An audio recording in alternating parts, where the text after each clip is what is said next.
Hello and welcome to Indiana Basketball Weekly. I'm Gabe Fenster alongside my man Josh Bode. Josh, what an unbelievable week it was for the Indiana Hoosiers as they took down number 2 Ohio State, as well as breaking their home season attendance record with 10,455 just 1 week and a half after doing so previously. I know you were there. Talk to me about your point of view in that game. It was just an incredible atmosphere inside the hall.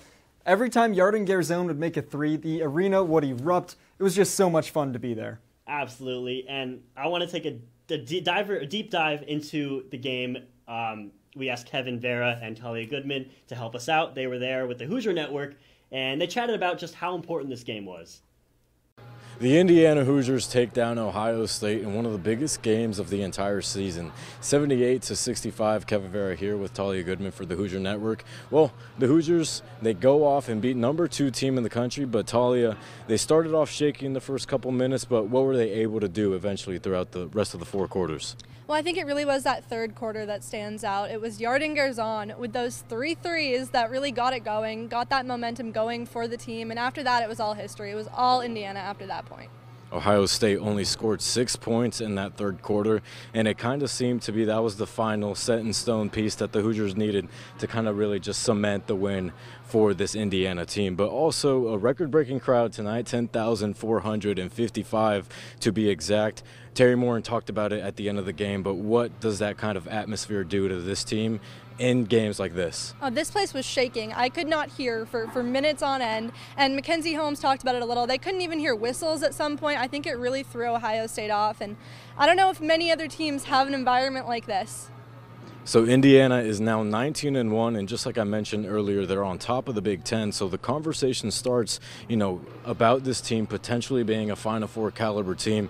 Talia, what is the highest level that this team could go to? Teri Moren won't talk about it. She likes to go game by game. None of the players will talk about it either, but I think they have the team that could really, really go all the way this year and make their first Final Four and even go further than that. I think there really is the potential for that with this well-balanced team that they have. Thanks, guys. Josh, I want to chat with you a bit more about how important this Ohio State game was. Holmes and Garzone were unbelievable, out of this world. Garzone had 20 points, 10 rebounds, shooting 4 for 9 from 3. And then Holmes had 26 points on 85% shooting. I mean, I was in absolute awe. Tell me about your point of view.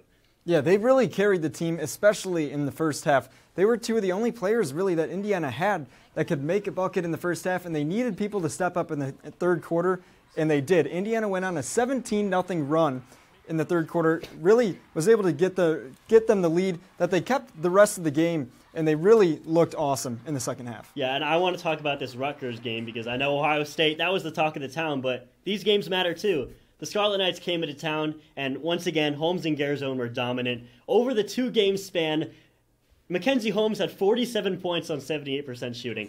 And let's talk about Garzone. She, again, was lights out from 3, shooting 4 for 6 from 3. Who else stood out to you? I know that's just not the 2 that stood out, so I want to hear you. Who do you think stood out in that game?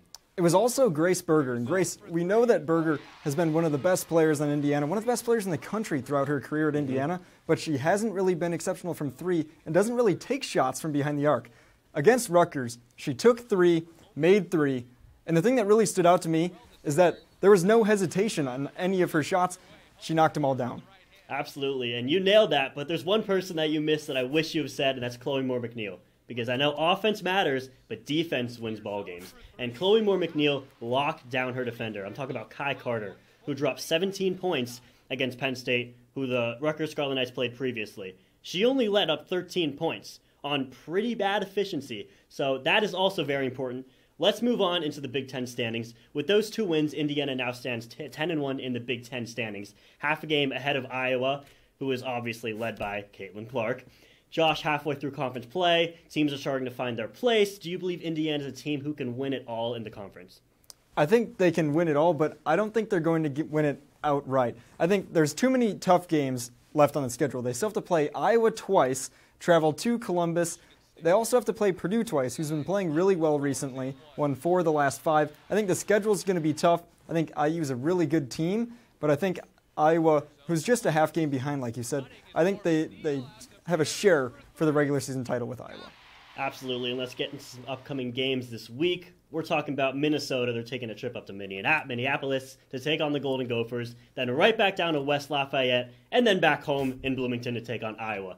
That game is going to be the game that I think decides who's going to be the better team in the conference. So let's talk about Purdue. They've won the last 4 out of their 5 games, including ranked wins against Illinois and Ohio State. They do not play all week until Indiana comes to town, so they're going to be fresh. We'll see what happens there. Purdue is currently squarely on the bubble. Last team is on ESPN Bracketology as of last Friday. So, like you said, Indiana has a big week ahead of them. First in Minneapolis to visit the Golden Gophers, then down to West Lafayette to take on the Boilermakers. So we'll see if Indiana can keep this momentum up and extend their win streak. But that'll do it from here. Thank you so much for joining us, and be sure to stay up to date with us on Twitter at Indiana on Big Ten. He's Josh Bode. I'm Gabe Fenster. We'll see you next week.